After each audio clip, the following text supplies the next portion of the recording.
gentlemen across all platforms, this is the Gaming Tangents Podcast. Woo! I can't be too loud. It's just... Alright. Okay, you have an excuse. Maverick has an excuse for lack of excitement this episode. One of these weeks, though.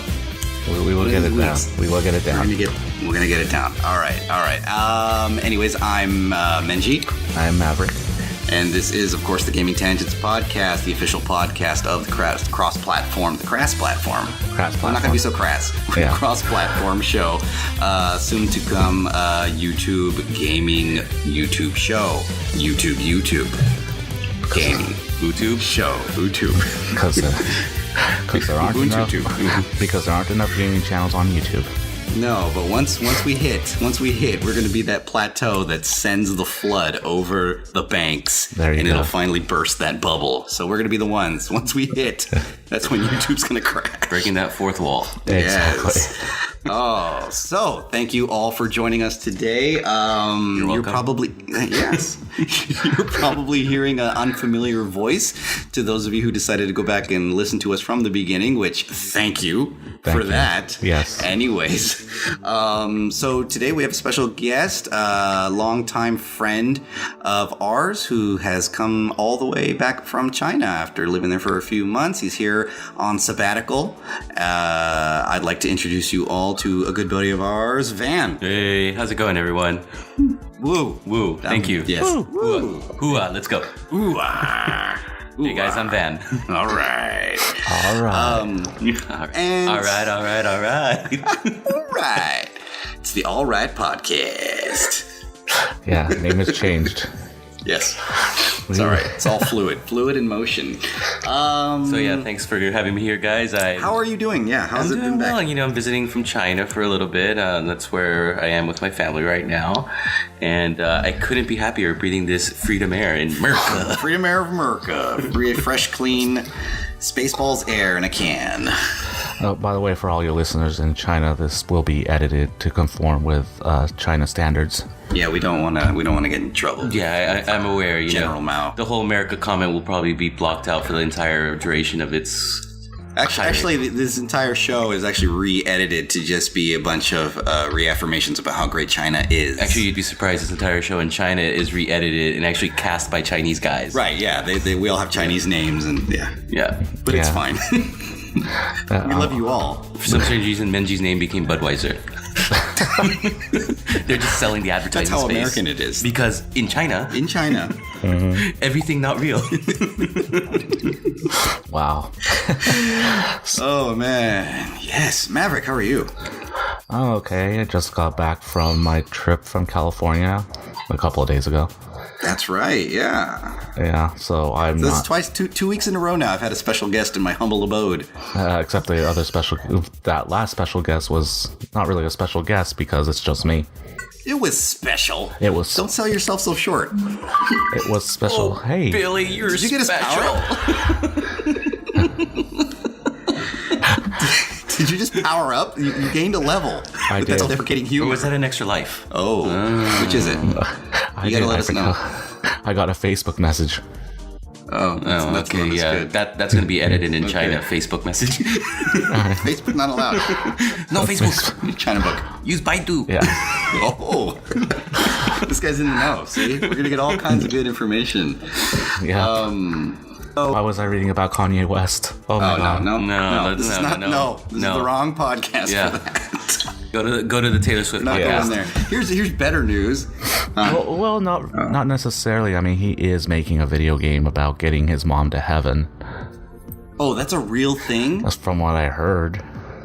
Oh, I thought that was like one of those Hold on. I'm going to interrupt right now because I'm Kanye West. I'm telling you, I'm making a video game about sending my mom up to the proper station in the kingdom of heaven. Because your mom is the greatest artist on the world. And hold up. I'm Kanye West, and I'm telling you, this is legit. Oh, can I buy one of your $100 white t-shirts? Hold up, Maverick. You gonna let me finish? He's number one with the finger, from what I've heard. But it's the wrong finger. Apparently not for him. Could be all the fingers for all we know. Yeah. Anyways, back. This is not that kind of podcast. Meth acting, center. Meth acting. Meth acting. We're back. We're centered. We're a little giddy today. We went to the movies.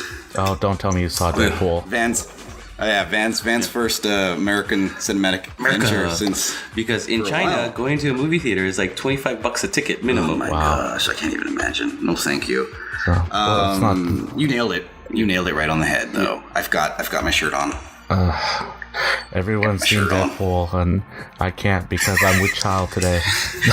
Hold on. Everyone saw Deadpool, and you saw... I'm sorry. You saw what? What did you see today? What? I saw a post on Facebook. What did you see? You made a big mention about what you saw today. What was it? What was I was it? watching Insurgent, Insurgent, which is part of the series of what? the Divergent series. And how's your teeny bopper novel reading going? It wasn't that bad. Okay, well, we'll leave that alone. It's Twilight for boys. Yeah. Hey, the girl's hot, okay? I don't know her name, but she's hot. And I'm not refuting that. hey, No okay. judgments. Okay. No judgments on the gaming tangents. Okay, first of all, It still has Zoe Kravitz, right? yeah, it does. But first of all, I did see the first movie, and while I didn't quite understand it, I enjoyed it. So I was like, okay, let's see what happens in the next movie. And I'm like, okay, well, not as good as the first one, Still but not still understanding, enjoyable. and it's worse. Yeah. And then, spoiler alert, Kate Winslet dies at the end. So She's still making movies? yeah, she's the bad guy in that movie. That means she's getting older. Yes. Okay, gotcha. Eventually, she'll get to Judi Dench status, and where she plays Poor thing. M in some kind of future incarnation of Hey, James Bond. I would watch that she's- James Bond. What? She's still what? hot. Well, No, but she's getting to the point where she's playing female bad guys, which means she's getting older. That's just how Hollywood well, works. fine. She can be my female bad guy then. So you're ready for her to celebrate Women's Independence Day with you? Oh gosh, no. No, but You'll get that in a couple weeks. Yeah, hopefully. I will offer to paint her naked body though. So Okay, I'm gonna edit that line out. This line about naked bad guy women or whatever it was. No, painting her body. Oh, you're making a Titanic joke. Exactly. yeah. Did you not understand that? No, I didn't hear painting. Hey, Divergent, you got it, right? I heard something else. Okay. Yeah. No. What's your nickname for the rest of this podcast? This is a Divergent. family show. We do not talk about the naked bodies here. Oh, okay. So I do have to. No, I'm just kidding. I don't We know. gotta keep that iTunes rating. Yeah. Well, that's a comment that is not actually something bad. So we've all watched Titanic at this point, whether we wanted to or not. So okay, we get it.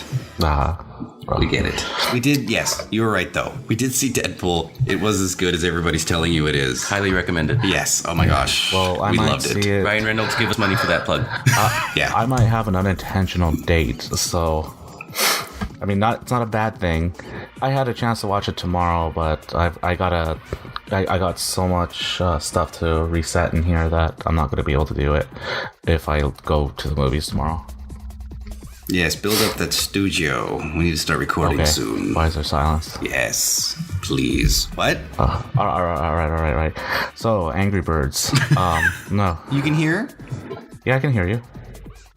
Oh, why are you talking about silence? There's no Angry Birds. Maybe he's listening to Simon and Well, Garfunkel. no, I said something and then all of a sudden you guys Wham? were just quiet. Wham! with an exclamation. Exclamation mark. They've All earned right, it. so Yeah. so how am I this week? Things are things are Wait, we're still on that. No, we're going back now, apparently. Round 2. going back. I thought we because moved apparently on. we did that, but anyway, yeah, okay. So no, I haven't seen Fight. Deadpool. Yes, I watched Insurgent last night. So it was Just to recap, It wasn't this episode, the clip show for this episode of this episode. yeah. Hey, we're following Naruto standards. Oh, yeah, you have no idea. We watched a little bit more today. Oh boy. Bet that. I'll say, full disclosure, I've watched quite a bit of Naruto, and I'm not sure if that's something to be proud of or not. But my kids being half Japanese, I want them to have more interest in their language, and so I've begun to show them Naruto. They're right about that age where superheroes and ninjas and things are cool, and so I figured this is a good show to show them. They like it so far, and so now I'm rewatching Naruto with my kids, and that's why Naruto's been coming up in conversation a lot lately. Understandable. Full disclosure. I mean, I offered, to take the kids while I'm in China to Jusenkyo, but that obviously didn't. I cannot have my kids coming back as half of a man. Okay? I'm not going to have it. the duck option is always there. Swan, I said little pig. Little pig is fine. But they don't have a bad sense of direction. Little pigs are all right. This reminds me of about 10 minutes ago when I held the Duck Hunt character in front of the camera. And the dog laughing at you. This is referencing. Yeah. Now you people don't see it, but right now there is a flashback in black and white of me. The audience does not see it. What do you mean by you people? There is a flashback right now. Just wavy lines in your ear going back to 10 minutes ago. Just like Naruto. Exactly. We finally got it. Cha-ching. All right. That is a weird looking bottle of Pepsi. Yes. Pepsi's odd in California. You've forgotten. Yes.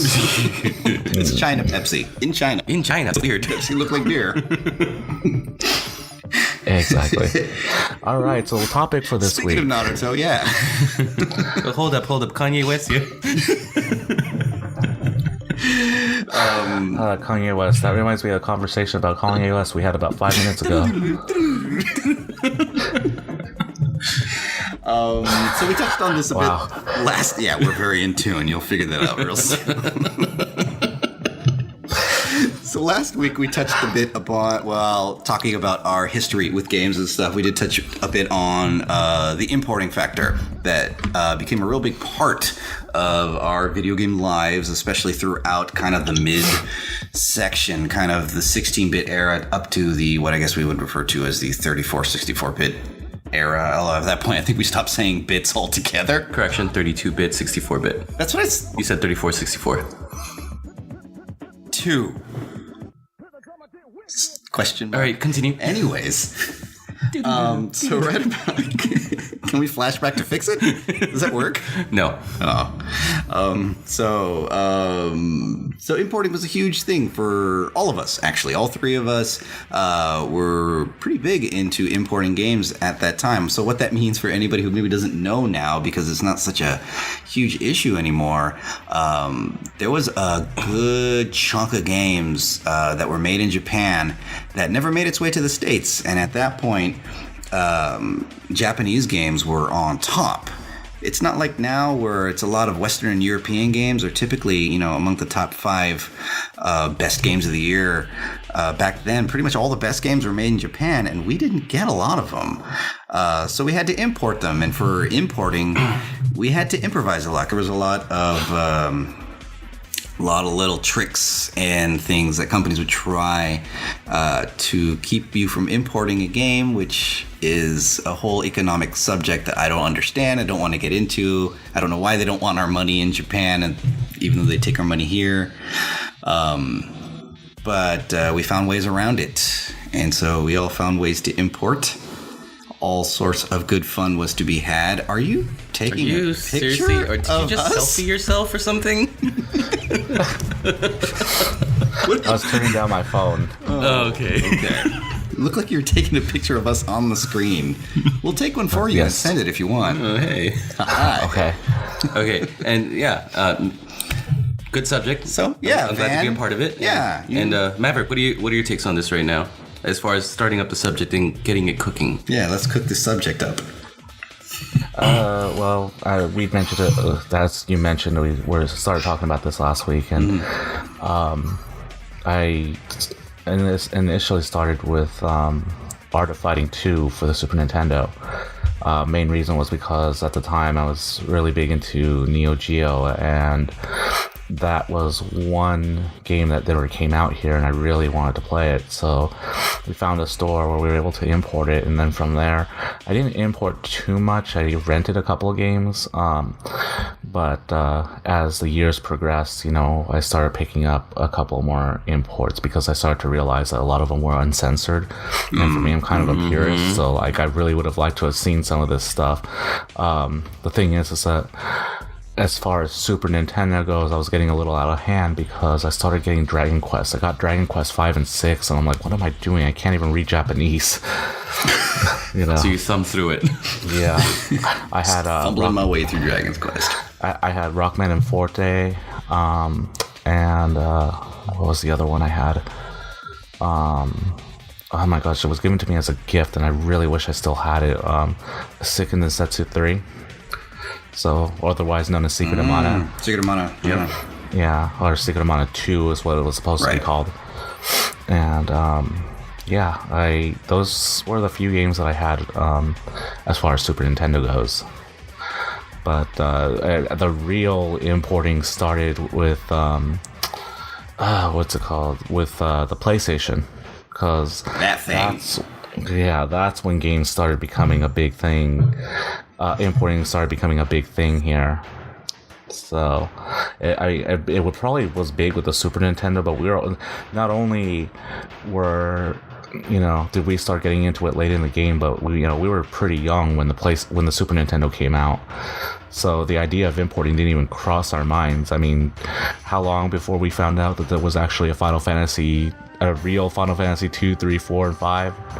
Yeah, so or 2, 3, it probably and came 5. about right around the time when we got introduced to anime. So we kind of started to realize that there were all these like amazing cartoons that existed that we weren't getting here in the West, and for a lot of the same reasons that you had mentioned, like a lot of them were a bit risque for American standards. There were things that you would never see in a quote-unquote children's show here in the States, and so obviously they would never broadcast it on TV, and getting videos that were specifically just that was not a thing that really existed at the time.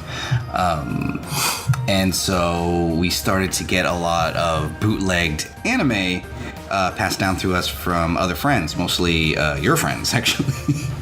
One in particular, whose Mega Man X game you so viciously destroyed last episode that we talked about. It was a hard game. Oh no! That's you should listen to that episode sometime. It's a very disturbing story from our own Maverick. A dark time.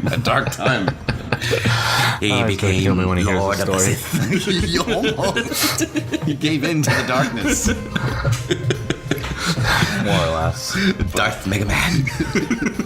But yeah, so we started basically bootlegging in anime, I think, is how that started. And oftentimes we would even get anime that had no subtitles or maybe Chinese subtitles. And that's just how badly we wanted to watch it. Like, we didn't care if we could understand everything or not. We just wanted to just at least get the gist and watch things happen. Well, if you remember, the most of that was we both you and I started off on Bubblegum Crisis, wasn't it? Yes. Cheers to Bubblegum Crisis. And from there, we kind of took off, and this friend that you're telling me about, this friend of ours, he's the one who got us into Dragon Ball, and I mean, this is one of those things where we can say we actually did like Dragon Ball before it was cool. Yeah, this is not a hipster thing. We were literally bootlegging in Dragon Ball episodes, a couple months after they air on TV over there. So we were watching it before anybody else had even heard of it. Not to get all hipster about it, but it seemed weird to us when it finally did come to the States. And we didn't even know like the names or anything. We only know Goku, and that's it. Something. Wait, so this guy's Son Piccolo? Is that his name, Son Piccolo? No, but remember the one that we always talked about? Videl, the fight girl. Oh yeah, we kept calling her the fight girl she because had fight on we her didn't shirt. know what her name was. Yeah, fight girl, whatever. We only know Goku. We only know Goku, Piccolo, and who's it? Mr. Satan. Mr. Satan. Why not, Mr. Satan? And now that you guys are diverging to anime, I'll bring you back to video games. That's why it's called Gaming Tangents. And welcome to Gaming Tangents. Quite honestly, I think the whole bootleg anime scene, which was very underground but very heavy in like the coasts, you probably didn't see it much in the mids. That really started fueling the hunger for seeing more Japanese stuff because it was a lot more daring. A lot more like risky. It was something we hadn't seen before. It was pressing the censorship of the U.S., which, considering how Japan likes to censor a lot of things and limit certain things. Yeah, it's funny. It's turning around now. Yeah, it's like okay, we are going towards how they were, and they're going to how we are. Right? Now. Yeah. The tables are turned, Japan. Take that. And then we go back to like the whole import scene where, and you know what? Even back. What back in the day? What? No, I was gonna say even back then. I mean, some of the Americanized stuff was some of the American stuff was getting censored because I remember hearing about Mortal Kombat 2 when they actually added the blood in for the Super NES and whatnot, and in Japan it's green. Yeah. So that's probably around when it started, yeah. And I think how the importing thing started was trying to find games based on those animes, which it was Dragon Ball at the time, the Super Nintendo Dragon Ball fighting games. Oh, yeah, the Butoden games. Yeah, the Budokan games. And those, obviously you weren't going to get here. Especially since nobody knew what that was. But it was, yeah, exactly. But we thought, obviously, the fighting in Dragon Ball we thought was awesome, especially at that age. And so we were like, oh my god, there's a game where you can fight as a Dragon Ball character? Fuck yes, I want to play that. And of course, it played just like Street Fighter 2. Oh, yeah. Yeah, more or less. Maybe even a little bit more difficult. Well, actually, quite a bit. What do you mean I can't fly in this game and fly across 7 kilometers to attack? You can't. I mean, so those games were interesting in the fact that you could actually fly away from each other and the game would turn into split screen and you could shoot giant fireballs and it would go all the way across to where the opponent was. So they were kind of neat in that respect, but they were difficult to control for the most part. It was one of those games kind of like Art of Fighting, like you mentioned, where all of your super moves based on a special bar that you had that I remember would deplete moves you used. Right. Which could just be little Kaioken fireballs up to the big old Kamehameha. I almost said Kamehameha wave. Please shoot me in the face next time I say Kamehameha wave. You just said it, so do you want me to just starting now. Okay. Should I export you? No, import the bullets and export my life from here because I'm turning against my former self. Technically, there was one Dragon Ball game that came out here on the Nintendo. But it was based on the old series, I imagine. It was based off the original Dragon Ball. It was called, but they call it Dragon Power. That's what you mean. Yeah. And they got rid of Goku's spiky hair and. But they changed everything. Yeah, Panties changed into something everything. else. Yeah. I think my friend actually had that the Dragon Power version. So. And so the more we were getting into a lot of these arcade fighting games, the more we were realizing that they were actually coming out for home consoles. They just weren't coming out here in the States, and if they did, sometimes they were altered, severely altered. And so, at least in the 16-bit era, and I think we should hit one of these for each of these eras, there was always a trick because every single era. Companies don't want you to import these games. I don't know why. You're still giving them their money. That's a whole other conversation again that I don't want to get into. So there was coding. So there was tricks. Licensing issues. Yeah. So there was tricks to getting these games to work because obviously we did. So I'm kind of curious what everybody's tricks are. Maybe they're all the same. Well, the 8-bit and 16-bit kind of follow suit because they were all cartridge based. Okay. And they pretty much come down to modifying the cartridge or modifying the receiver of the cartridge. So what would you do? I myself would have modified the receiver instead of the cartridge because modifying the receiver you risk less damage and you only have to do it once. Right. Whereas modifying a cartridge or an adapter to the cartridge was a brilliant solution that came out later. But for the early people who were accepting and taking on these challenges, they would be putting, time into cutting out certain parts to make it universal. Yes, he's hit it. He's hit it. So it sounds like we all been sitting here, huh? Yeah. Yeah, so pretty much. The key, at least in the 16-bit era with the Super Nintendo, the Mega Drive was a little more difficult. 8-bit and 16-bit were the same. You could do it with the front loader, with the top loader, I think, of the NES, which I never had. Oh yeah, top loader didn't have any issues. Them cartridges could you fit. could actually play important games just fine. Lunchbox NES. You could only. But I heard games. Well, I was going to say you could use it. You could do it. You just have to have the console open, take the lid off, and then adapt the encasing there. Okay, so then at that point you're talking about like major modifications to the top. Okay. Which, if you had an older NES at the time and you didn't really care, then sure you could. Yeah, at the time we didn't care. Yeah. Not like now where we want them to all be pristine and perfect. Right. Well, with the top loader Nintendo, I heard, like I said, you can play import games with no problem, but like if you played something like Castlevania 3, I heard the sound comes out weird because it has that extra chip that wasn't included in the American version. Right. And so that makes sense. It can't play the audio correctly, is from what I understand. Yeah. Well, obviously, we all know that Famicoms were much more advanced than the actual US brothers. Yeah, well, they could take on peripherals, which was interesting. I may pick up a Famicom on my next trip out there. We'll They're see. cheap. Yeah, they are dirt cheap. They have so many at every cycle. I'll be there in March. Crazy. Well, I'll be there in July. Yeah, well, then we're gonna have to talk after this. Didn't we talk about Sparkster already? Oh yeah, that too.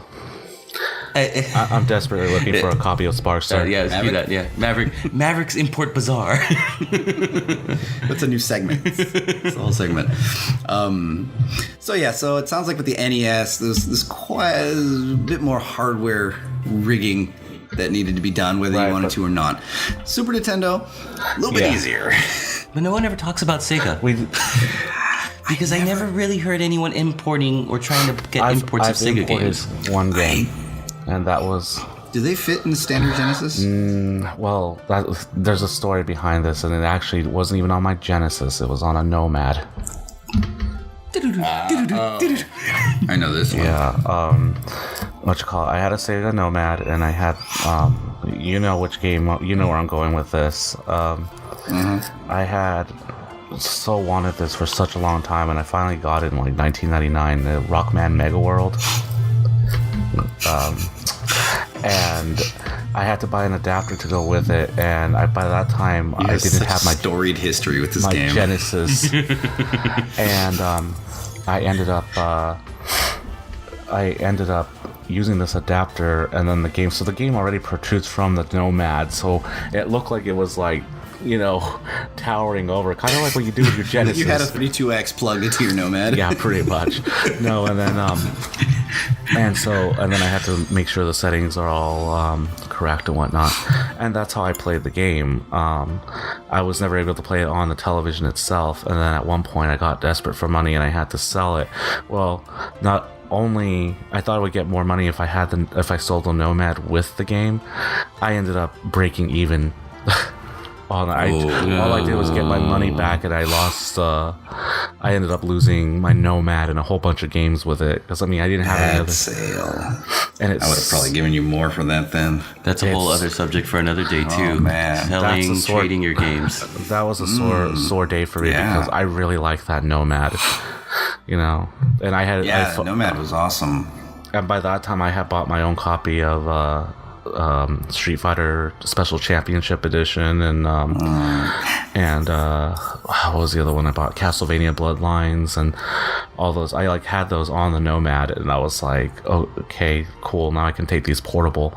So, and I had the battery pack, which made the not using the AA batteries that much. I didn't have to buy them. So it made it twice as heavy as well. Right, exactly. But Have you seen at Toys R Us? They have those portable Genesis machines now. I was looking at that today. And I'm like, man, I want this, but I need to do. Yeah, I was like, save more money. I need to do research because it looks like you can put SD cards in there, and I'm just wondering what that's for. It's just the mind wanders. Is it called? Oh, I don't know. Google? But I just. El Google. Well, yeah, okay. Keep in mind that I just got home and I just found out about this today, and I've been running around. So yeah, I just found out about this thing today. Yeah, I guess none of us have much, despite my love for all Sega systems. Yeah, I didn't do much importing on the Genesis. Super Nintendo, on the other hand, whole different story, especially now.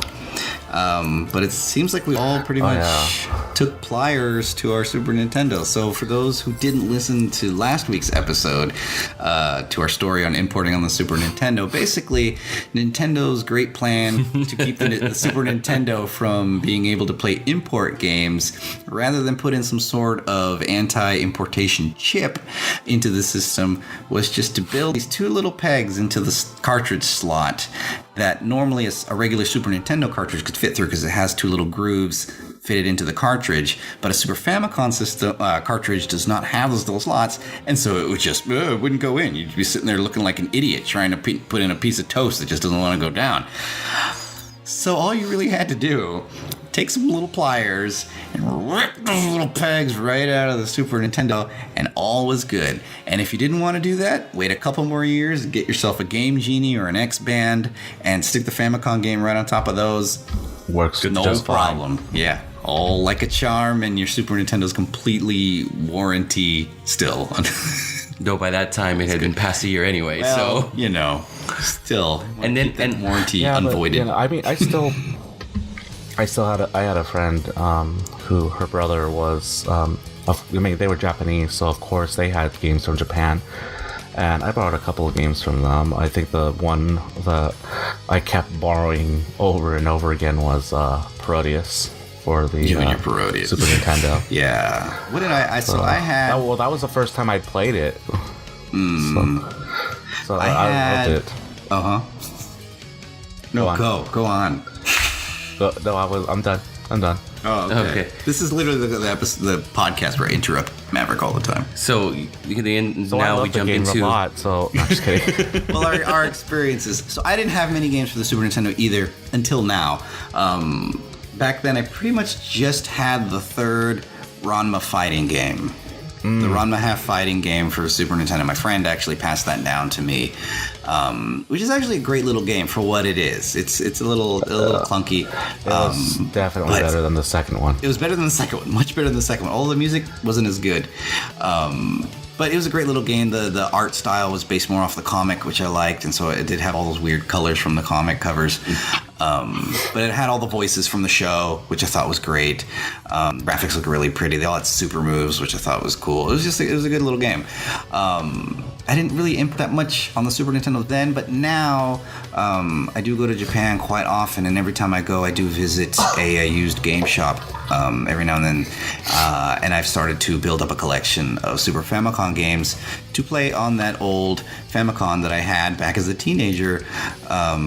That I ripped all the little pegs out of, because that little Super Nintendo's still going strong, and so now I've built up quite a collection. I have Super Castlevania 4, Sparkster, Chrono Trigger with the box intact and everything, which I thought was a nice find, and I got that real cheap. It was like $12, and a couple other things.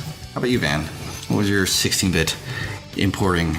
Well, ironically, I know that I played a lot of Super Famicom because I had a friend who had import, but I never had an actual 16-bit system at home. Oh, Yeah, I had the 8-bit for a long time, and then I kind of switched over to computers.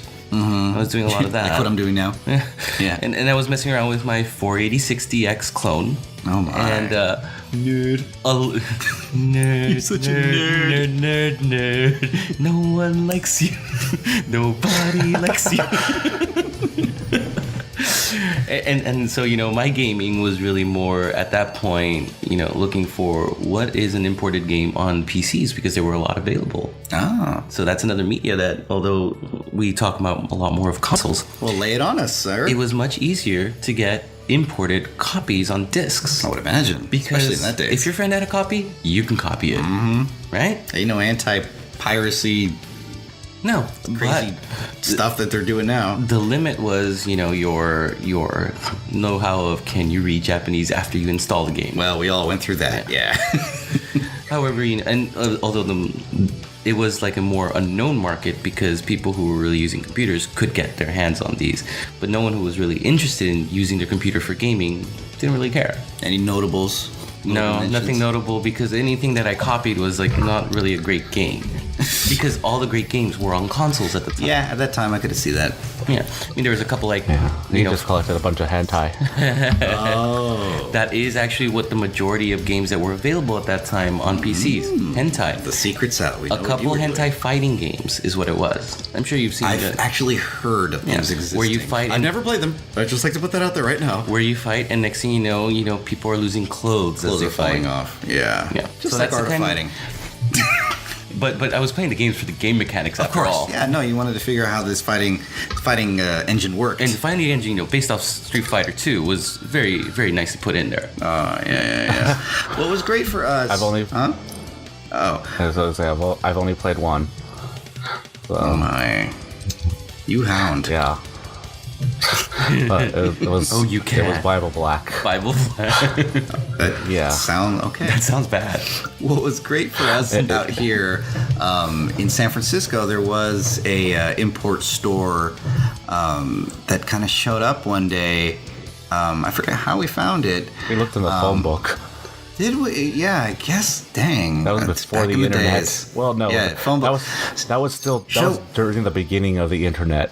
So, kids, back in the day, before the Googles, we had to look up things on a book with all yellow pages. We called them the yellow pages. So your search engine was literally your thumbs. Yes. Yeah, pretty much. Or if you licked your index finger, if you're one of those people. Yeah, I never quite understood the licking No, of I the didn't index do that. finger. Anyways, the great thing about this store is it was pretty much all import games and systems. They did have some domestic stuff as well, but for the most part, they specialized in importing games and not buying import games. Is you could rent them, which was great because they were about $80 a pop typically, 60 to $80 a pop for the imports, or you could just rent them for the weekend. Yep. And so we ended up renting a lot of games, which was great.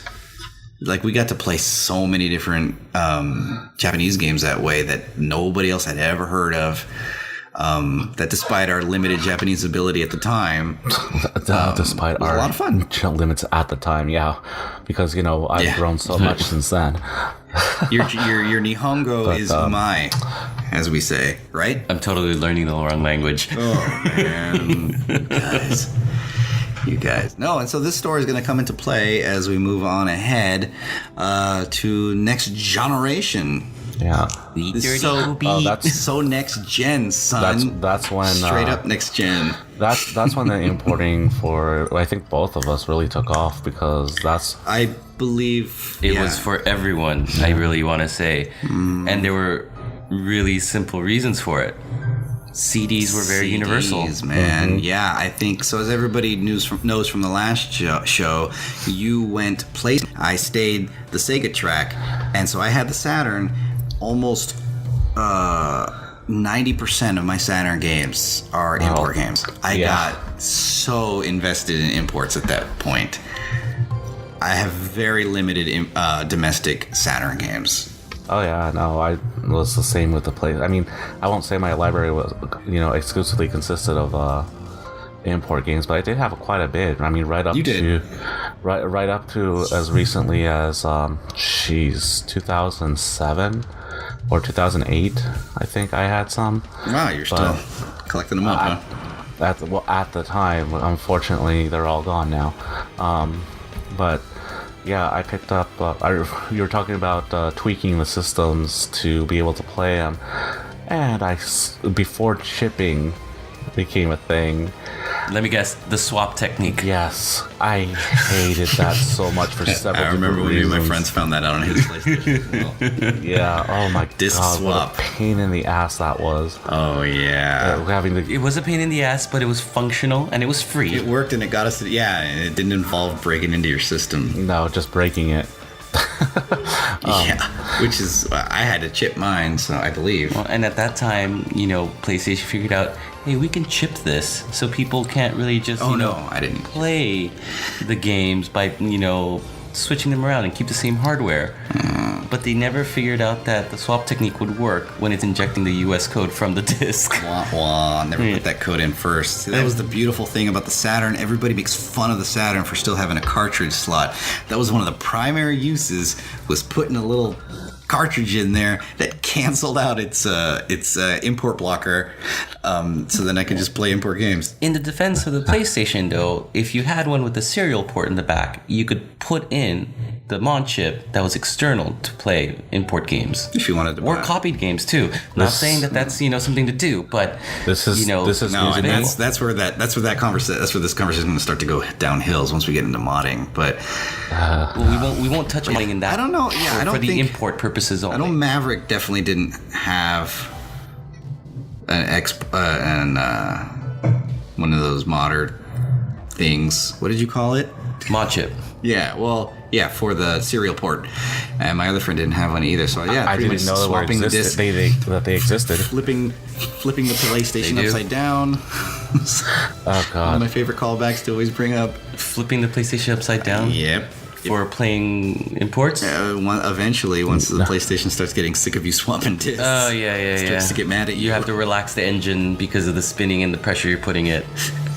You gotta be subtle with your God. hands and soft. You gotta be You gentle. have to have You gotta be tact. gentle. Talk to it nicely. Yeah. Buy it some dinner. Yeah. Yeah, take it to town, have little a watch a massage movie, first, yeah. rub its shoulders, get rub its romantic, feet. cuddle up to it, let it sleep by itself, just for the night. And then you just cuddle up later. Yeah, See later, it just test the spoon waters. it a little, spoon Test it, the yeah. waters. Yeah, wiggle around a little, see if Yeah. it wants to go. Right. Test the waters. Yeah. Put the disc in, take it out, just to see if it works. Just to see if it works. Yeah. Well, So going back to this import scene, from my experience, that's really when I started getting into console gaming on PlayStation. Mm-hmm. And the biggest series that I owned on imports was the Konami Dance Dance Revolution. So cry as you will or laugh. Oh, we had a whole conversation. Well, we did a two-parter on Konami already. Well, I've Two-part heard. episode. So the second part, Dance Dance Revolution, definitely took about 25 minutes of the conversation. much. All the B-Money games. There Yeah, were it was so all many 25 minutes on B-Money games, B-Money. and the only reason why they kept having new ones is because they knew people wanted to get new songs. New songs. That's the only reason. Before Rock Band downloadable tracks. Well, yeah, this was Yeah. before the internet as we know it now. Mm-hmm. This was when, I guess the most I can get is an ISDN line if I'm a business. You're right. If you guys don't know what an ISDN line, don't worry. It's like a little don't bit need worse those than anymore. DSL when Yeah. it's asynchronous. That's a whole nother subject. Great for long range voiceover though. But yes, no, we don't need those anymore. But yeah, and that was the big thing because I was actually a lot more physically fit at that point. And you would get the pads. I And had the pads. The I still pads have were one, I think. expensive. I have one. I have one The downstairs. pads were expensive, and that was at the time when even special pads were being built and imported from Japan. And Jesus. those Beatmania games and the Konami games that were coming out, they were great. They were fun. Yeah, they we were were things you all could play with friends. We were all into those games. And then that's really when I had gotten into importing. Yep. So yeah, I think Yeah. we all imported a DDR game at some point. But the main part there is like why was it so easy to do it then? And it's because CDs were just much more universal to get. Oh yeah. yeah, they as far as DDR, yeah, I think I probably imported starting with 4th mix. I think I got every DDR game up until 7th mix. And which that was on PlayStation. The 6th and 7th mix was on PlayStation 2. So there was that, and then one of the ones. I mean, I got a lot of SNK games just because I was a big fan of SNK, and since they, nobody really picked up King of Fighters 95, they didn't bother bringing out the rest until not King of Fighters 99, which surprised me when they did that. And outside of that, I can't remember a lot of the games that I got, but I remember one of the first ones I got was Rockman 8, and that was simply because the Japanese version, I could not stand the English voices. Them voices. Oh my god! Just you listen to it, and Dr. Light sounds like Elmer Fudd, and I forgot about that. yeah. Recently, and I don't know if I've never noticed it or I Dr. forgot Wiley. about it, but there's one point where he messes up the name, and he corrects himself quickly, and they kept that take and he used it in the game. You guys don't want to re-record this? Or, No, we'll get it in post. Yeah. That's good. Yeah. We'll do it live. Live. Yeah, no, I mean, I think he was gonna call him Rockman or something because he's like, you need to go stop it, Mega Man. Like, Rubber Mega Man. oh my god. Rubber Mega Man. That was one of those fun ones because I had imported that one as well for the Saturn. And that one was fun to see the differences between the two, which is a big thing we did in that era, was to compare and contrast Saturn and PlayStation games. And Mega Man was one of the ones that really put them out on Stood the street, out. the differences. Yeah, so almost all the music, in fact, all the music was different. Some of the songs were like completely different, like just different songs in general. You know, not just a different arrangement. The animation cutscenes, I feel, were different a little bit. No, the cutscenes were the same. That was where the Saturn kind of flawed the voice track was not quite compressed. Synced up. Oh yeah. So it didn't look as clear. But for some reason the animation looked a little nicer. There's a few different effects that would show up in the Saturn version that didn't show up in the PlayStation version. Oh gosh, okay, what can I name? There's so much. Okay, unlike Mega Man X4, which didn't have a whole lot of differences, I just recently saw Mega Man X4 running on the Saturn, and there aren't as much differences as there is in Mega Man 8. Mega Man 8 had a ton. I mean, like the water animations were in the Saturn version. During the mid stage, you had the alarm going off the entire time, and the thing. And stop that. For me, the video's slowing down and speeding up, so it looks really trippy. Oh, what's happening to you too? I don't know if I'm coming out, but it's going like this. Oh, good. I thought I was high. Oh, no. Yeah. Or that's what it looks like. Ooh, it could be both. Okay. Well, anyway. Well, that's trippy. So, there was that. Of course, there was the extra bosses on the Saturn version. That always pissed me off. Because only true gamers played Saturn. But the biggest thing that I think we both laughed at was on the first stage when you get to the boss. And I think we mentioned this last week. We get to the boss, and on the Saturn version, you get to the boss, and all these birds just fly out there and everything, and are like freaking out and whatnot. And then that's right before the boss. And then on the PlayStation version, you walk out and one little bird flies away.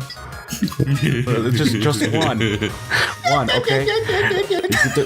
There are tons in the Saturn version. It is ridiculous. Well, that's because John ruined them. He loves his doves. Oh yeah, okay, yeah. Oh, and by the way, they were robot doves instead of birds. No, you know what I mean. Yeah. So it's funny because that was pretty much the era of Capcom. At least that's the way I look at it. Capcom and SNK, and eventually Capcom versus SNK. But at least for me on the Saturn, the vast majority of games were also Neo Geo SNK games, Capcom fighting games, just because they were nearly arcade perfect. On the Saturn, which is one of those things that Van and I were actually talking about earlier when we went to the arcade, is that arcade games now are actually looking worse than most things that you could get at home.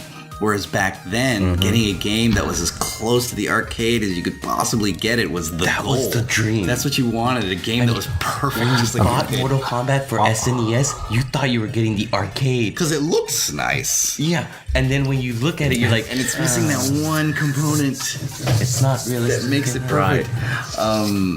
And so for the Saturn, that's where it shined. Like, it was not a 3D system, as we covered last week, so... Final Fantasy VII and things like that. Those games would not look nice on there. And so Saturn was forced to make a lot of those games just because that's where it saw the market was going. So that's where you got Knights came in, Virtua Fighter, and games like that. But those were not where the Saturn shined. The Saturn shined on those 2D fighters, those Capcom and SNK games, especially if you put that the RAM cartridge in there. To make those games just nearly perfect. Just a little bit of loading time was really the only thing that separated it from the arcade. Not even. Well, I don't know. I know X-Men vs. Street Fighter was an arcade perfect, and I do not remember if Marvel vs. Street Fighter was. But, and I mentioned this last week, the one game that was practically arcade perfect was Vampire Savior. I loved that game. Vampire Savior on the Saturn. Holy cow! The voices were clear. The loading time was non-existent, and it was just beautiful. And then you had the English the code for the English option, which also kind of Americanized it because the blood was all white.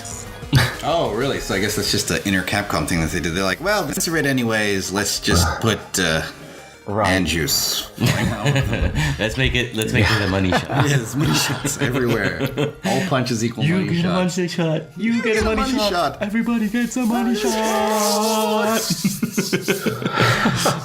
I would wreck fools at that game though, especially with that Saturn controller. Like I said before, love that controller for fighting games. If I had to go non-joystick, Saturn controller, wreck fools left and right, especially on those Darkstalker games.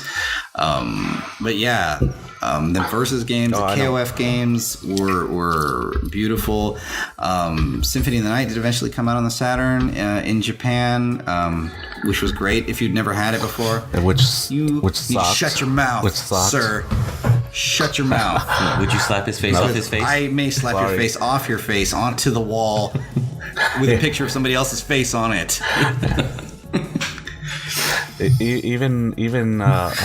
Why do I always forget his name? Ikaragi? Oh, we're not. No. Is we're it not- Koji Ikaragi? Isn't Which one? Yeah. Yes. Oh, okay. Even he said he wished that the game was better than what it turned out on the Saturn. I'm sure it could have been, but It's I don't know what was You so look at him wrong in with it. denial. I thought it was great. There was a lot of slowdown Not and the much. special Ooh, effects sucked. sucked. The only thing I liked about that is that there was those extra 2 dungeons there, which for whatever reason they didn't include in the PSP version, although they included everything else It's Sega. from the Saturn version. Sega. and then we come into the next jump in gaming. When we jumped from PlayStation to PlayStation 2, Maybe you did. Well, you didn't though. not immediately. No, you. Not immediately. I've seen your collection. You went the same route I did initially. Which is That white, lovely Dreamcast? goddess of gaming that I still have sitting on my shelf right across the room from me. now, mind you, for those of you listening, it's not that we wanted to ignore Nintendo. It's just that any of the quality games that Nintendo had in Japan were going to be available in the US because it was part of their franchise. The Marios, the Zeldas. There's a bit of that, and we did cover. I think last week we covered this, where it's just there was something about the N64 that, at least for me and Maverick, it didn't grab us, which is weird considering how much we love the Super Nintendo. That N64. Well, we're kind of like our parents, and I don't know how your mom was, but I know with my parents, they hated the cartoons we watched when we were getting, when we were growing up. And I kind of look at it that way, where I see that there's this transition here because all of a sudden Mario is, even though he was in 3D, That's not our Mario. So You know what? It was all the pasta he'd been eating. Exactly. That pasta, man. Mushroom Kingdom. I mean, what are you gonna eat with mushrooms? Pasta. Yeah, that's that weird thing with the N64. I think a lot of people that the N64 was their third or fourth system weren't all that impressed by it. Obviously, the controller was just the most god-awful thing you'd ever seen in your life. But for the kids where that was their first or second system, like, they have the fondest memories of the N64, and so we acknowledge that. It was for any of us. I don't think it wasn't for us. Obviously, for everybody us. played Melee. I mean, not Melee, Smash Bros. At some point. The disappointing thing on the N64, though, ultimately was that their games that they created for it, although there are some very good darlings like Ocarina of Time, Majora's Mask, Very few. I mean, almost always first party. but it wasn't enough games to really justify delving into N64 so hard. Yeah, and then for me, of course, again, like I said with the PlayStation, I hated polygons at that time. Hated those. All those games look ugly to me. Mario 64 looks ugly to me. GoldenEye looks ugly to me. Star Fox 64 looks ugly to me. Mario Kart 64 looks ugly to me. Final Fantasy 7 looks ugly to me. I hated polygons in that era, and that's why I went Saturn, and that's definitely why I didn't get an N64. And then we are also ignoring, the jump in that era when GameCube came out. No. We'll actually get there. Well, we don't have to. I mean, PlayStation 2, the GameCube games are still right there. So I do own a GameCube, people. So I don't. I eventually own a learned to GameCube. accept polygons. I own a GameCube. I still have my GameCube. Look at me. I own a GameCube too. Okay, I'm looking at you. I see you in your looking at me? GameCube Are you ownership. looking at me? I'm looking right at you in your GameCube ownership. Because it feels like you're looking at me. It should. I'm looking pretty hard. Are you looking at me? Nice. Why are you looking hard? Oh, you see what I did there? I've been hitting. We lost Maverick, We lost him. Yeah, we lost him. Are you here? Are you here? Maverick. Check. Yeah, no, Where's your goose? I got this weird message. Okay, so very off topic, really quick. So I don't play a lot of mobile phone games, and I've been playing a game called Pac-Man 256. It's Is that like Future Pac-Man? what it is. It's like Pac-Man going through a maze like normal, but instead you're going through an endless. I thought you said going through a phase. He's getting older. He's getting slower. He's getting his prostate checked out more often. It's just not the same. Yeah. All those power pills He's he not took. eating as much as he used to. It was like steroids. They're just ruining him. Well, the best part about it is that Pac-Man's in a wheelchair in this game. No, I'm just kidding. Anyway, Paralegic. no, Yeah, so we're Pac-Man is including going through a everybody. maze like normal, but instead it's an endless maze, and you don't have to eat all the pellets to pass the level. It's just continuous, and you get bonus if you can eat like 256 in a row.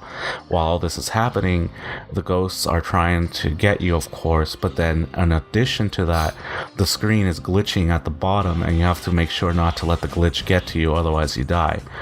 So it's a lot going on. It's really fun, and That sounds freaky. That sounds like Yeah. it would be stroke-inducing. Yeah, well, it's free. It's free. I mean, you have to pay if you want like unlimited stuff and everything like that. But honestly, I'm doing pretty well with it being free right now. Pac-Man microtransactions. Right, there are. It's no joke. So on my phone, I get a mess. I saw that there was a message. I'm like, what the hell? And so it's a message from the game, and it says Waka Waka. I'm just Pac-Man's trying to contact you. Like, you gonna come back, buddy? He wants to be your friend. You gonna see us again? Oh, it's like this 3D top-down isometric kind of thing. Yeah. Oh, neat. It looks And kind it of reminds just- me of a Super Pac-Man a little bit. And it just kind of keeps layering new maze upon maze coming out. Right. It's really fun. Oh, it is It's, glitching out. It's scary. I remember seeing some games in the arcade that looked exactly like this. Yeah. So they actually took a glitch from games and made it into a component of the game. It's actually really funny the way they've kind of taken the old Pac-Man game and brought him into the modern era. Basically the same old game and just revamping it, and we're enjoying it. Whereas back in the day they thought, well, no, we got to put legs on Pac-Man and a hat, and that's how we modernize Pac-Man. Right. Which, I mean, I guess they're trying to do that on TV right now. But Pac-Man, I mean, the which by the Ghostly way, Adventures just or whatever. Yeah, which I don't know if you've seen it, but he sounds like freaking Naruto from the English series. Oh, that's, I want to watch that. Yeah. So. But yeah, no, ever since Championship Edition, like, they've been really knocking it out of the park without ever changing the graphics for the most part. Oh, I know. Just kind of revamping the way you play Pac-Man. It's... I'm proud of you, Namco. Proud of you for not being Konami. Which, anyway, going back to it, So anyway, yeah, so we were at the Dreamcast PS2 era at this point. Dreamcast, PS2, and GameCube was coming out at that time too. well, Yes. like, going back to So, and then going, let's- going back to the Nintendo 64 really quick. Oh, okay. I didn't have one of my own, but my sister did. Did she import games? She did not import games, but I don't want to talk to moving her. on. Okay. yeah, no, really quick. I did play a few games. I played F-Zero X. That was a good one, and Kirby 64, Resident Evil 2, which was impressive considering everything that they had to compress into that game. And that's about it. Nintendo 64 didn't really interest me other than those games. Yeah. Yeah. So, no offense, just wasn't our thing. Yeah, And as we make our jump to the next gen of consoles, we actually had a fourth player coming in at the time too. Microsoft. Yeah, Xbox. Oh, is that X? Yeah, no, Atari. Sure. Atari's just kind of in the background, like, hey, we're still You here. can actually ignore Jaguar because Oh, okay. I mean, although it was a novel system for Atari to come out with, even though some people bought it, it never went anywhere. I certainly didn't have one, didn't know anyone who had one. Yeah. And then, we've ignored TurboGrafx 16, which is kind of like... We touched on it last week, Yeah, because I had one. But in this next generation, I don't know if you guys noticed, the importing desires probably went away because I think the companies and game developers finally figured out, if we make a game in Japan, it should for sure be a hit in US. So let's translate it. That was slow going. It did start, They were starting to go there, but I definitely chipped my Dreamcast, and later on my PlayStation. Well, actually, I didn't chip. Well, yes, I did. I chipped my PlayStation 2, but I chipped it backwards because I had a Japanese PlayStation 2 that I chipped to play American games, so that I could buy American games on it. And the unfortunate, last great system that I think existed was the Dreamcast. Yeah. It was such a good little system, even if it was CD-ROM based. We're going to do a Dreamcast episode one day, either on this podcast or part of the cross-platform. And, I'm thinking cross-platform. And modding the Dreamcast was... It was pretty easy. It was easy, and it was a choice because there weren't a lot of import games that could have really captured your attention. Oh, I beg to differ. Okay, maybe on your side. I will pull out my folder of Dreamcast games right now. Because for me, it's like the one that I really... Godzilla Generations. The two games that I like that were import was Rival Schools. Oh, yes. Which is great. There's a reason why I probably never made it to the US because there is... It came out. It came out. It did not do well. Yeah, it was heavily censored because if you ever play the Japanese version over the arcade version of the US, there's a certain censorship that goes into with one of the school teachers when something happens when she gets defeated. Anyway, you'll have to defeat the school, I think the school teacher, to find out what it is and pay very close attention. Now, besides that... I would have to play the American version, I guess, because I'm used to the Japanese one. No, the Japanese version has it? That's what I'm saying. Oh, okay, I see what you mean. Yeah. I'd have to see what was censored, because to me everything seems normal. I don't remember. Of course, the game I was fascinated with, and I could never play it because it was just too hard, and it would have probably never done well in the US because, oh, Mom, this game is too hard. And we were getting that generation of kids starting to They were saying Mon? These kids were saying Mon? No, Mom, the game is too hard. It's making me cry. I'm emotionally scarred type of game. Was Macross. There was there was a Macross game on the Dreamcast. I remember there was a big deal about that, actually. In my opinion, that was like one of the most impossible games. Wow, crazy. There was. It was Japanese only, and it was an impossible game. It was. I heard a lot about that game, actually, and Game Fan, I think, did an article about it. Wow. And then, of course, the next impossible game, which you could get at the US version on GameCube after a couple years, was Ikaruga. Right, of course. That was Dreamcast swan song, of course. Yeah, great game. I had that on GameCube, and like an idiot sold it. It's a running theme with him, you'll notice. Yeah, no. See, we're very attached to our systems and games. I have very few actual PlayStation games left, but that's for another day. I had a Dreamcast, but I chipped my Dreamcast for one game. You got an arrow in the knee? Only. Huh? Oh. Yeah. So you had a Dreamcast, but you got an arrow in the knee? Okay. Yeah, no, Are we still doing those jokes? Are those relevant? Capcom vs. SNK. That was the only game I chipped. That was the only game I got my Dreamcast chip for because all my other games... Huh? No, go on. Oh no, it's just all my other games were American. I had Project Justice, I had Sonic Adventure. I don't remember having a lot of games, and I feel like I said this already in another podcast. Could be. Yeah, so while the Saturn PlayStation era was kind of Capcom versus SNK for our time, when the Dreamcast PlayStation came out, or the Dreamcast PS2 came out, there literally was Capcom versus SNK 1 and 2, which were great games. Like, we couldn't have wished for a better crossover game from like two separate companies. Like, I don't think there's ever been a game that good since from two separate video game companies. Not on a crossover basis. No, not a crossover. Like Street Fighter vs. Tekken, whatever. Well, Street Fighter Cross Tekken got a lot of flack because of the crap they tried to pull with the download DLC and whatnot. I don't care about that. I don't want to see Tekken in my Street Fighter. Ain't nobody got time for that. Yeah, no flim flam. I want that flim flam. The thing, just to be fair about Street Fighter Cross Tekken, sorry, just again, gaming tangents, everyone. Street Fighter Cross Tekken plays like a Street Fighter game for the most part. The only thing that's different is how they do the special moves, but it plays like a Street Fighter game. No, thank you. I don't know, Van, have you played it? I thought it played more like a SNK game. Really? Oh, blasphemy. Hang on.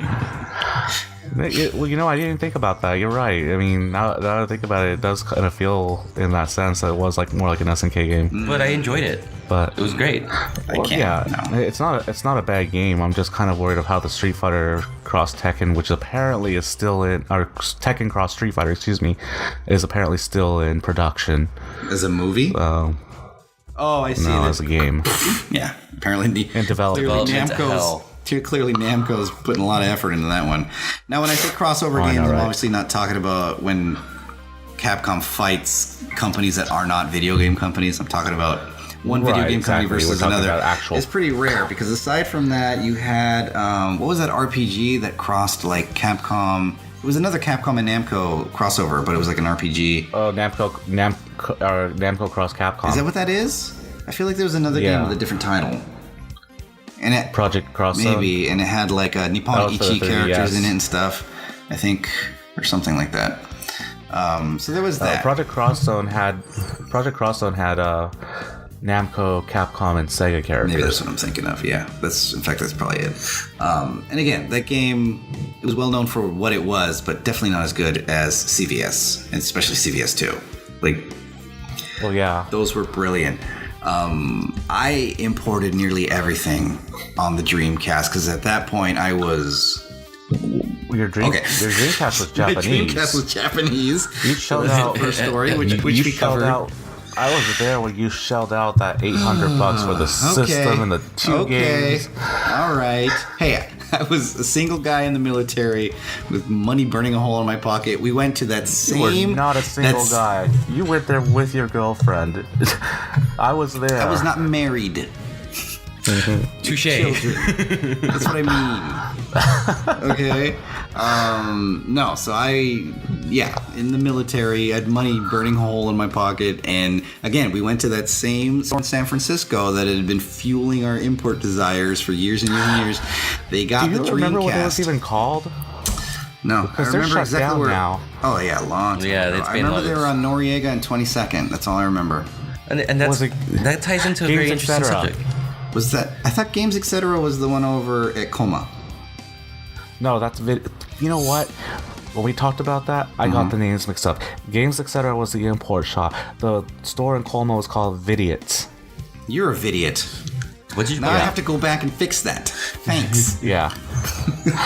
But that brings up an interesting subject because we started seeing video game shops, especially imports, start dying out during the era of PlayStation 2.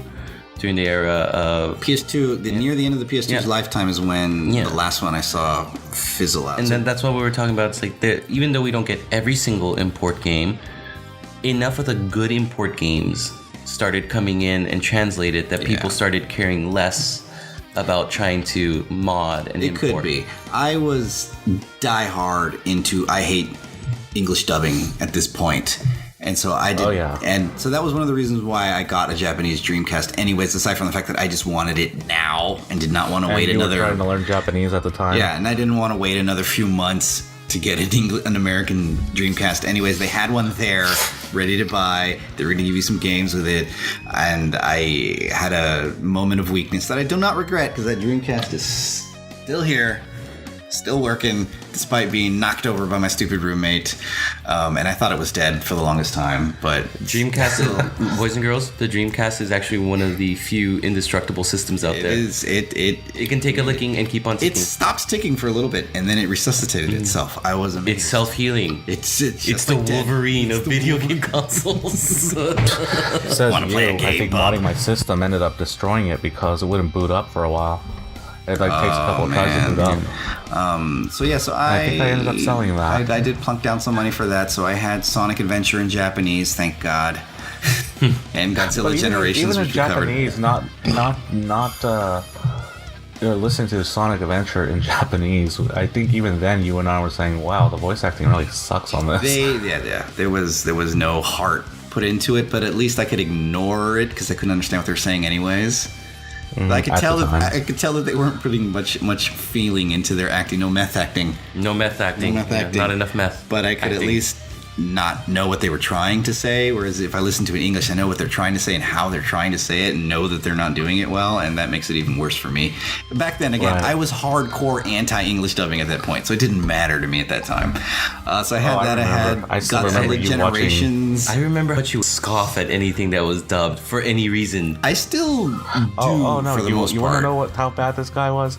Naruto came on in English, and I put it on. I still can't do it. I cannot do it. He covered his ears. And I don't want to hear it. Just walked out the room. He was such a language snob. No, it's not language. It's not language because Cowboy Bebop dubbed sounds fine. I watched that dubbed without any problem. Literally got over it. Yeah. But Naruto dubbed sounds. Try to listen to it. No, I've heard. Believe it or whatever he says. He's a believer. That's fine in English if that's what you want to. If that's the Naruto that you want. That's the Naruto that you deserve, or the Naruto that you need. I don't know. You didn't want you wanted Databayo. That was Datebayo. That's my catchphrase. You can believe that. Yeah. So fetish with import games because of the dubbing. It keeps going. Speaking of Naruto, you mean Menji's fetish? Sorry, edit. Thank you, Maverick. yes. So my fetish continues with importing games at that point. Speaking of Naruto, that will come back into play. So that was the whole. That was a big reason for me getting a Japanese system, and so, and I don't regret it because I got to play the Space Channel 5 games in Japanese, which sounded so much better to me in Japanese, and I heard the English voices for Ulala, hated them.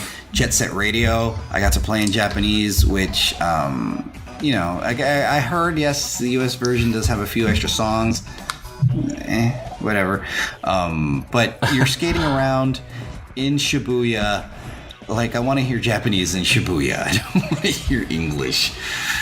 And of course all these games I got to play them earlier than everybody else because I imported them. And so it's still doing a lot of fighting games, the CVS games, King of Fighters still going strong at that point in America. It was like every other King of Fighters game seemed to come out on the Dreamcast, or at least in Japan I could get all of them. But yeah, it was really weird the ones that they would release here. Yeah, the PlayStation 2, most of my imported games were. Jeez, I'm trying to think. Most of them were either DDR or any SNK games, and then the SNK games actually started coming out here. I remember getting. I think the only one I kept as an import was the King of Fighters Orochi collection because somehow I don't know how they did it, but they messed up the King of Fighters collection here in the US. It was bad. PlayStation. I was pretty. Yeah, I was pretty pissed. PlayStation. What did I say? Yeah, that's my reasoning. It's just PlayStation. No. The Japanese version was fine. It didn't include King of Fighters 98 because at the time they're getting ready to release Ultimate Match. It's the dubbing. And they they didn't include the arranged music as an option. They made their own US intro. It was like all pointless, and all this just to add KOF 98 to the mix. Pointless US intros. I love those. I mean, it was bad, It was like, okay, you guys put no effort into this because you didn't even put original music on there. You put the freaking, you just put little clips of like the arranged music that you're not gonna hear in the game, Oh, that's sad. I was like, oh my god! And then the loading time was horrible. I mean, it's like, okay, you remember PlayStation? How it was the animation that we were all complaining about, and everything. Like right? That. Yeah. The sound was out of sync on this one. Ooh, it was. That's rare for PlayStation. It was bad. And this was on PS2? This was on PS2, the US version of King of Fighters collection. So, it was so disappointing. And by that point, they kind of gotten their act together with 2D games too. It's funny. Well, that's the thing. So, rather than just translating they didn't even need to translate it because it had the English option already. Rather than just pour over the Orochi collection like they should have, they ended up doing that instead, and I was like, why? You know? Yeah. So I don't know. Strangest things they did back then. and then the NES collection, which I kept also because, I mean, even though they had King of Fighters 2000, 2001, and, you know, those were good ports and everything like that, the NES collection had King of Fighters 99 on there, and it was King of Fighters 99, but they based it off the Dreamcast version. So you remember the Dreamcast version, which was Evolution. Is that the one that has the 3D background? Yeah. Yeah. They kept all that in there. You had the option to play as the original arcade version, but you could play the Dreamcast version, and you could choose the option to play the arcade with the arcade music or just the regular or with the arranged music. And I was like, oh, okay, this is cool. And another thing they did with the arranged music, well, no, that they did this with both, I think. They ended up keeping the entire arranged track on there instead of just chopping it up into pieces and whatnot. Right, which is the way they did it. I'm talking about this like I don't know, and as I'm looking over at my collection, I have both those games in Japanese. Yeah. I'm dumb. Well, yeah, but no, yeah, I was acting like, what do you? The Japanese version, really? That's that good? Oh, I have it. Yeah, so and they had all three, and then that was the one where I told you King of Fighters 2001, which is a horrible game. We'll get into that one day. Where they what was it called? The soundtrack, even trying to arrange the horrible soundtrack that the arcade had, they couldn't do it. Yeah. They tried to arrange it to the best of their ability, and it's just like... You can't fix what's already horrible. There's just no way. Right. So, anyway... what did you import? At the era of PlayStation 2 and Dreamcast, the Dreamcast is what I had, like Macross, right? Okay. The Impossible game. Yeah. And what was the other one I mentioned? I'm forgetting already. Yeah. But clearly, you covered them, and I just forgot. Yeah, and the thing is, during that era, I started. It's not that I wanted to shy away from import. It's just I was actually much more busier with other things at that point. Mm-hmm.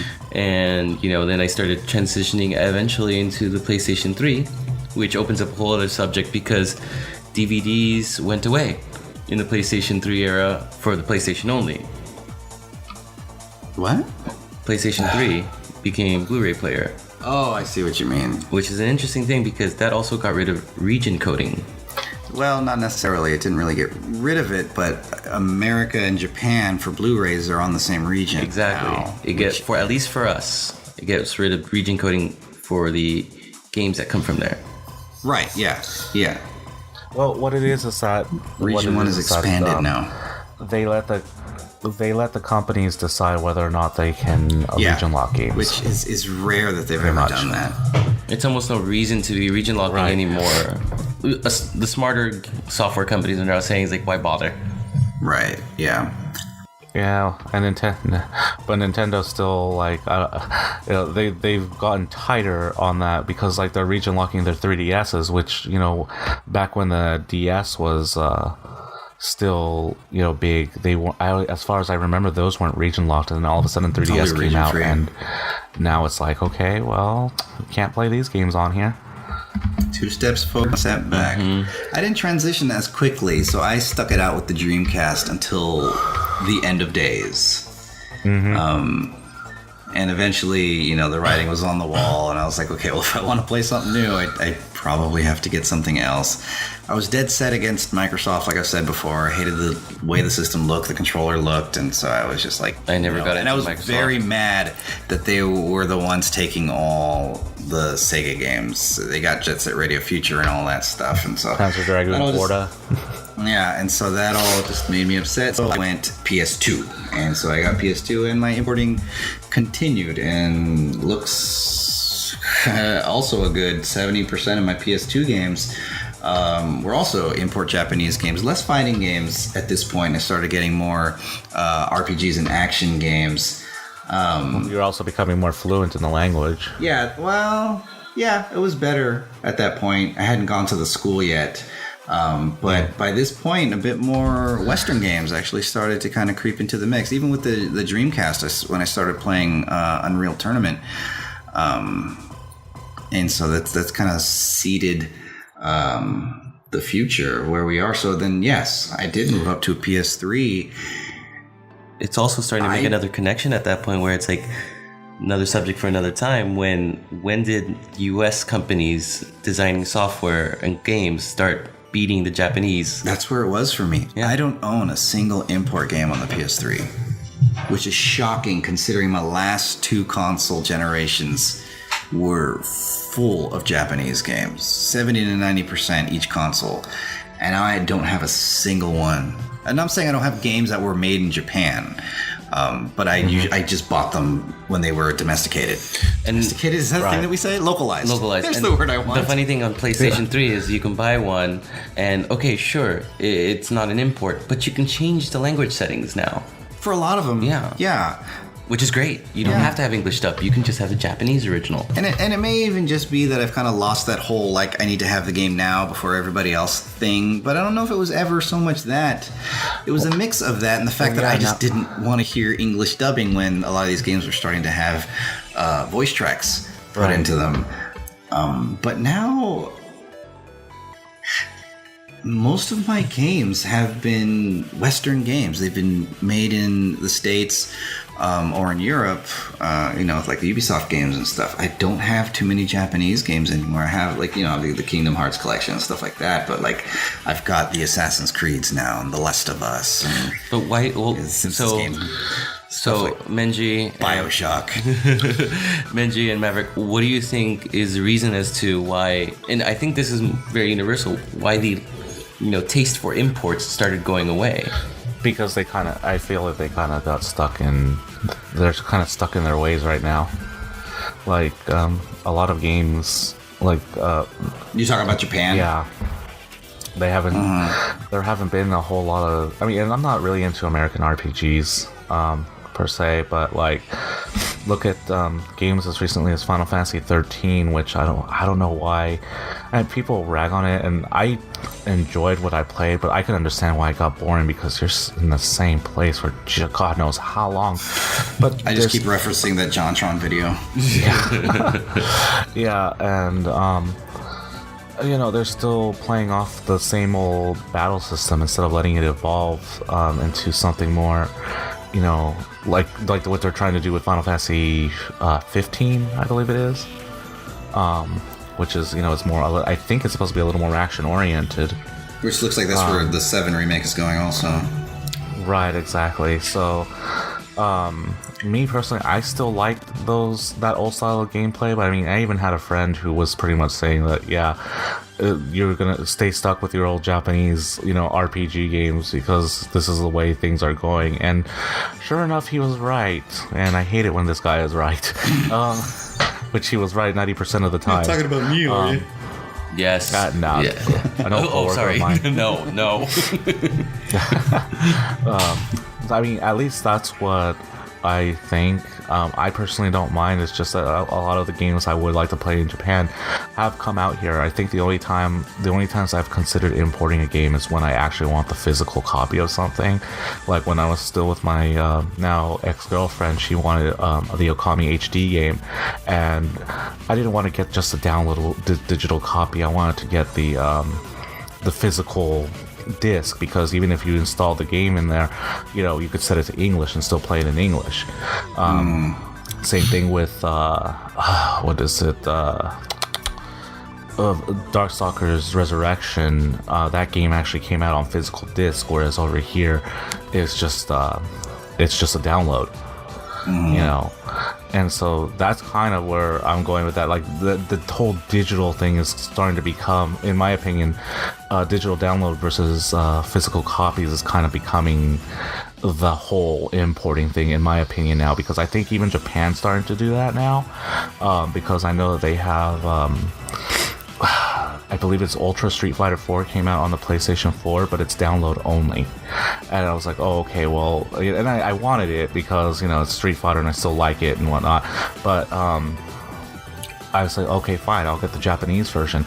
And I look, there's not even a Japanese version of the game. They said, yeah, this is only going to be digital download. Yeah. So Maverick, you bring up a very interesting point there, because if you are still interested in import games, and nowadays with this DLC type buying games. You may not be able to get something in the PlayStation Store in the US because, hey, it's locked. It's like they only sell whatever they want to sell in the US. Oh, you can do it.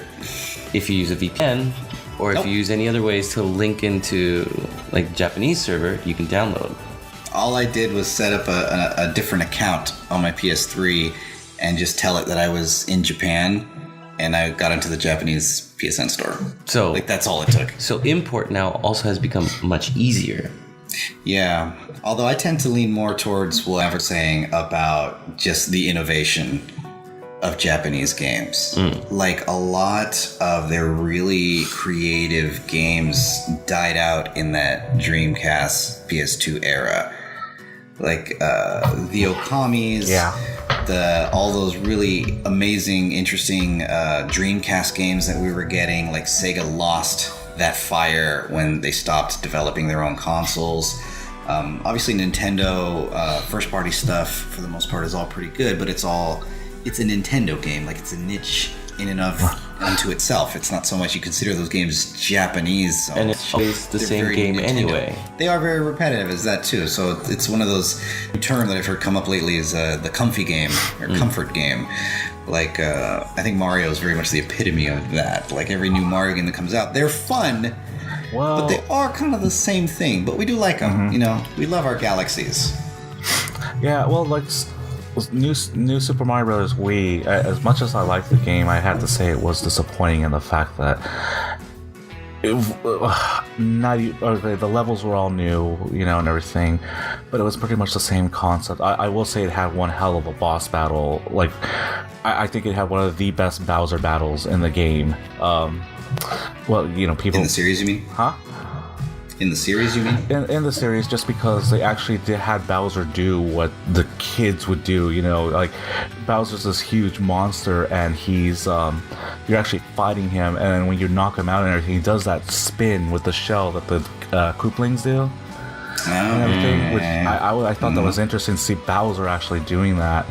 A lot of people are going to say, oh, well, the Nintendo 64 one's the best one because you could throw him out in the sky and whatnot. I didn't care for that. That's not to say it wasn't interesting. It's just, again, I wasn't interested in Mario 64. But anyway, but the problem is that they had, like, I appreciated New Super Mario Bros. Because when that game initially came out, it was like, oh wow, they've gone back to the basics. It's like playing a combination of like Super Mario Bros. 3 and Super Mario World, and it being its own thing, and more Mario 3 than Mario World. And then they had the Wii version come out. I'm like, okay, well, they kept pretty much the same music and everything like that, and all right. And then they had New Super Mario Bros. 2. Okay, same music again, only they added more annoying voices on there. Alright. And then New Super Mario Bros. Wii comes out, and it's like, okay, you're oversaturating with the same game, you're just changing the levels. There might as well be called expansion packs. So yeah, it's pretty much the same game over and over again. Right, and they churned them out. Oh, we love them. Right, we love them. I love those games. Don't get me wrong, I love them. But I think what the problem was is that, unlike, remember, we had to wait years when we were younger for Mario Brothers, and then Mario Brothers 2, and then Mario Brothers 3, and we had to wait. These came out one right after the other, pretty much. Yeah, it's funny. Like the kind of the main stable Nintendo franchises all tend to come all out in single bunches at a time. Right. And then when they don't come out, everybody's like, oh, where's our new Zelda game? Where's our new Metroid game? And then they kind of dump them all out at the same time. Right. And then you wait a while. But they still don't consider those Japanese games. Like, those are games that I could wait for. Right. But as far as a lot of those other games that I waited for, and again, like, I'm not playing... For me personally, anyways, I'm not playing that much Japanese RPGs anymore, so I stopped caring about the language, because now I'm typically playing Bioshock. Bioshock games, Fallout 4, and so those are games that need to be English anyways. So for me, it's not that I prefer Japanese. It's that if it's a Japanese game, I prefer to hear it in Japanese, and vice versa. Kingdom Hearts is the only exception to that, where I can't play that game in Japanese because I can't stand Disney characters' Japanese voices. Right. No. So I have those games. But again, they're not imported because I don't. Those are the only games where I don't want to hear the Japanese voices, and so it's a thing. And again, there's getting older, life's in the way, so there's not that much need to have to play it first, and so I'm not buying up as many games as I used to. Definitely not buying them as close to release date as possible, like I used to. And so just kind of all that stuff, just kind of this perfect storm to this point where I don't have any more imports. The only thing I'm importing now, which is, a little tip maybe I'll give to people who are able to get out to Japan, is there is a chain of used game stores that I visit called Super Potato out in Japan. And every time I go out to Japan, I do make an effort to go and pick up 2 or 3 Super Famicom games, because I've really kind of gotten into building up my Super Famicom game collection. So I'm going back again in the summer, so hopefully I'll be able to pick up a few more games. So that's Sparkster. mainly the importing. Yes, I heard you, Sparkster. and going back to the import, is like we have seen kind of like a demise for the import craze, because it was huge in the 90s. It was still kind of big in the early 2000s, and then we started seeing all those shops close up. Yeah. And we don't really see import gaming stores anymore. Like the mom and pop owned one that had all the import games, and sure, the prices were twice as much as the regular game that was there that you could get. You're paying for them fees. You're paying for the import fees, exactly. And you don't see that. Maybe you see it online. You could probably get stuff online and like have it mailed. Yeah. Mm-hmm. It might take a little longer, but the import market has kind of shifted around. And one of the things is, and Menji, me and you had a lot of discussions on this, we miss being able to go to store and being able to buy the game, and the game is complete on the disc. There's no extra stuff that you have to download. There's no extra things that are going to be attached to it. You got the game, and that was the game. Yeah. If Sonic and Knuckles wants to come out later, like that's a whole different issue. And at the same time, you actually had the physical disc. Now, where a lot of trends are going, where you're going to be digitally downloading games in the future, because a lot of the gaming companies don't want you to have discs anymore. Yeah. I gotta wonder though, because it's really telling for me, especially, and I'm just kind of coming to this thought now, is the fact that I'm still importing Super Nintendo games at this time. Are you stuck in a rut? Mm-hmm. No, there's something about Japanese games back then that there was a magic to them. Besides them being well designed and thought out. Aside from all of that, okay. Yeah, no, I'm talking something much less superficial. Oh, okay, good. Yeah. But yeah, there's nothing in this last generation, and I'm saying that because I don't have a PS4 or an Xbox One, or even in this current generation, not that I have those systems, but that like I really feel like, I want to import that. But in those old 16-bit, 32-bit game systems, I still find the Japanese versions way more intriguing for some reason. And again, like those games that I've imported on Famicom, like Super Castlevania 4, there's a US version of that. But for some reason, I feel the need to build up the Super Famicom collection. And I don't know if that's a comfort thing for me, to just have all those old. I think it's more of a hobby that for I wanted. It could be a hobby at this point. But again, I don't see why when I go to Japan, I don't buy Japanese PS3 games. I've never had a desire to do that. There's really no need, because again, of the whole region free thing, and most of them, they work. There's no chipping. There's no chipping though, and I want them Japanese languages. You can pretty much change the settings on it. I think that'll do it. I haven't tried because I'm afraid I'm going to end up not being able to get back to the English version. I've never had a game that, and again, it's not a menus thing. It's definitely a voices thing, like the voice track. Yeah, I mean, in some cases, it's that. I think I remember once I having to set the system to Japanese or something, and seeing that, and it took me a moment to get it back to where it was supposed to be. But I don't know. I think that importing has also its charm, mainly because you have games coming out at the same time now worldwide. There is that too. There is the worldwide release date. Most games that we wouldn't see here in the U.S. Or it could be also just us getting older. I mean, we're kind of stuck on like a lot of the old school stuff. Hell, the Nintendo stuff. If you look at my Wii collection, most of them are based off franchises I was already familiar with. I got Kirby, I got Mario, I got Zelda. No, but that sounds like everybody's Wii collection. Gotta say. WarioWare.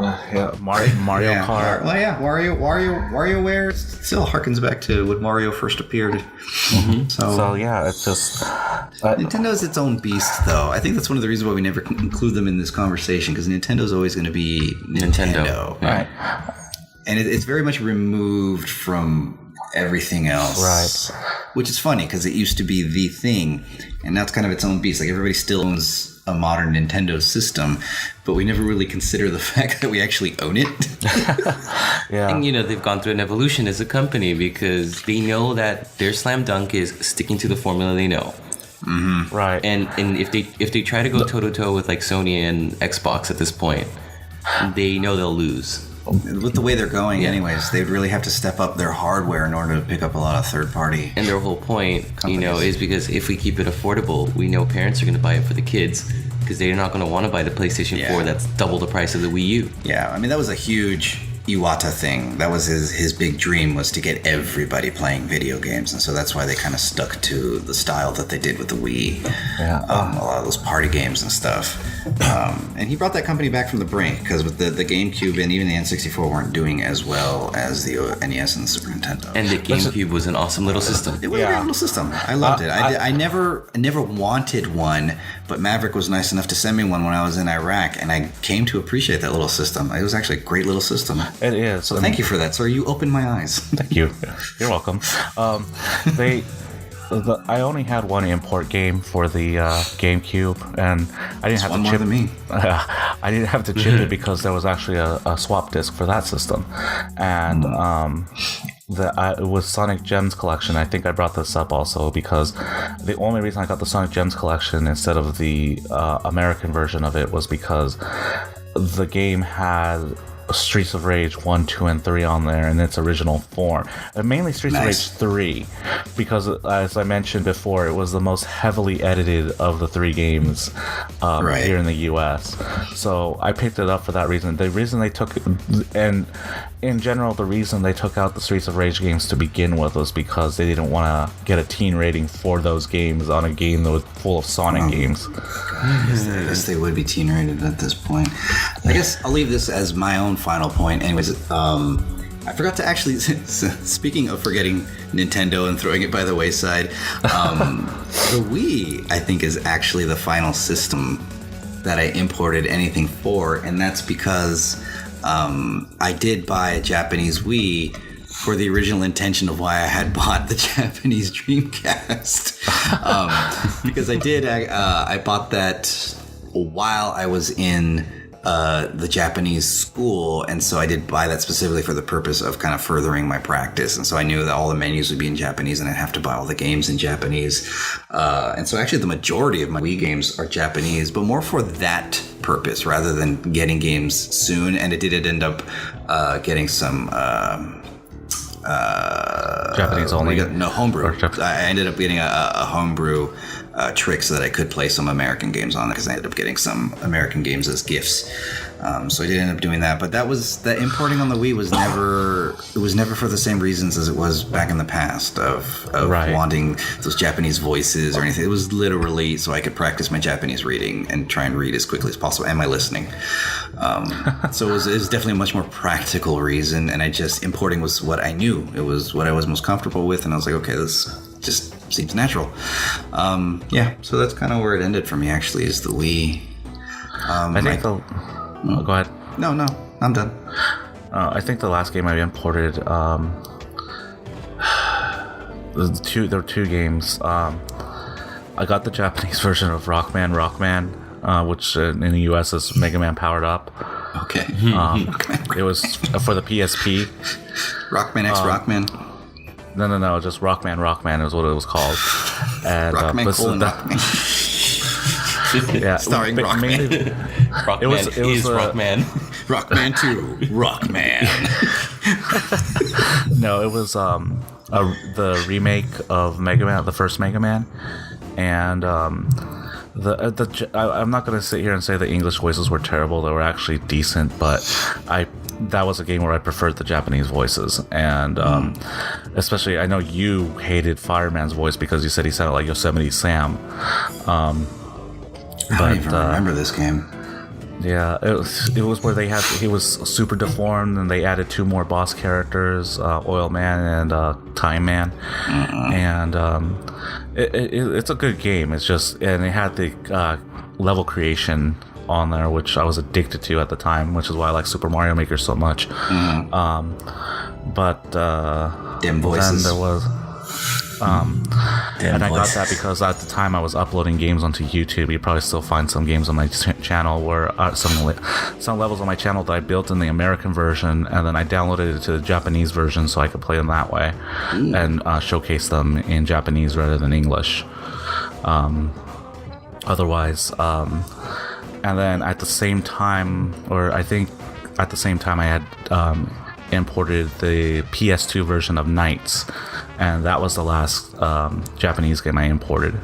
Wow, good old Knights. Yeah. It's a good way to send it off.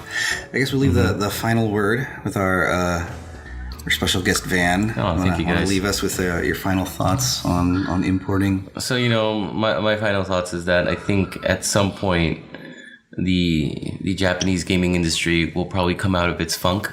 I hope so. And start producing things that are innovative and creative. But it's going to take a lot more because the formula that they're using works. It works with their peeps over there, and they're making money off of it. Granted, they have like trying to cross-platforming their gamings that they do on consoles to their gamings that they do on mobile. It's a big thing for them. I mean, we see it in the Nintendo where the 3DS and the Wii U link together. Oh, that's what you're talking about. Yeah, but over there they're like looking at phone compatibility and linking their games. You were talking about what I thought you were talking about. Exactly. And what we'll see is that I think European and American games are going to continue to be strong in the development of creativity, because although like BioShock, although it's a first-person shooter, that's really what it is. And the whole point of a first-person shooter is get to the boss at the end and get him. You see a lot more creativity in storytelling. Whereas, my issue with the Japanese RPG now is that it's pretty much the same story. You're a young kid who should not be fighting at your age, but you're going to go save the world. And it's the same. The only thing that ever changes is the game mechanics of playing it. Right. And that doesn't make a game. The storytelling makes the game. Yeah, no, I agree. And so until, they realize that they need to up their game, and until they see that their games are not being as successful as American games, which is harder to change because it's a cultural thing, we won't see that kind of import flavor come back. No. Yeah. I'm hoping this whole shakeup with Kojima now joining Sony may yield something interesting that we've never seen before. I'm actually hoping, like I said before, I actually think the new importing is the physical copies and digital downloads, because at this point there are people who, I have the game, I have it downloaded, so what's the point, and like I'll download digitally if I can't get the game any other way, or if it's free on PS Plus, but for the most part, like I said, I was going to get the Japanese version of the Biohazard remake, but they just released the collection here in the US on a physical disc, so I'm like, okay, well, I'll get both of those. I'll get that instead. But I think that's the way importing, quote unquote, is going, is now it's digital download versus physical copy. Otherwise, as far as innovations and everything like that, I'm actually looking forward to seeing what Nintendo does with this new system that's supposed to be coming out. NX, the baby. NX.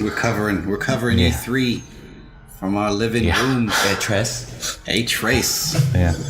Hopefully by then I'll have a better setup here. But yeah, I'm looking forward to see what they're doing with that, because from what I understand, it's supposed to be both a portable console and a system at the same time. So like something not like the Wii U, like the way they told us the Wii U was going to be.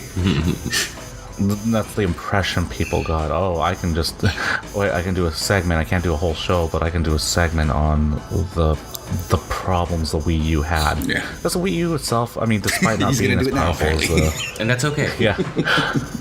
the Wii U is not as powerful as as the other two consoles. PS4 was not powerful. It's on the level of PS3 and Xbox 360, but it has some good games on there, you know. But unfortunately, Nintendo is so stuck in their ways. I mean, yeah, they're the family-friendly console, and that's fine. But you know, if you want to sell more games, then you got to appeal to a broader audience. Yeah, have your family-friendly games, but you know, there's a rating systems for a reason. Use it. You know. Yeah. Yeah. But hopefully, with the NX, I think that they're going to.